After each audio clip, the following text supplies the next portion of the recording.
Influential civil rights leader and former NAACP president is honored in Chattanooga. James Mapp died in 2015, but tonight his legacy lives on. KATHERINE Marchand tells us how.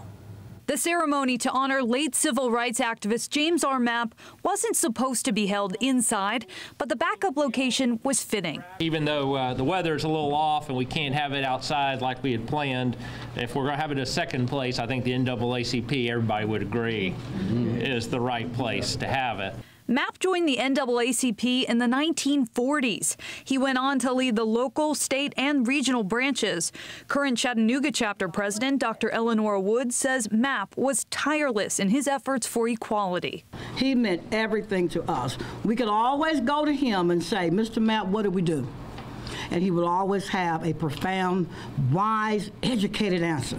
Today, city leaders dedicated a street to Mapp, a man who dedicated his life to Chattanooga. University Street on UTC's campus will now bear his name. Every time you go down that street and go on the side of the building where Mr. Mapp sat for many decades, you'll remember his great work. Among his accomplishments, Mapp is most well known for a 26-year-long lawsuit against the city of Chattanooga. It ended in the desegregation of Chattanooga schools. UTC Executive Vice Chancellor Dr. Richard Brown says, as we reflect on Mapp's legacy, we should remember that the fight isn't over. The last words he told me was, Richard, you must help others to finish the work. And he knew that there were some things left to be done in this community. The street isn't the only thing dedicated to Mr. Mapp on UTC's campus. This building off of Houston and MLK was also dedicated to him several years ago.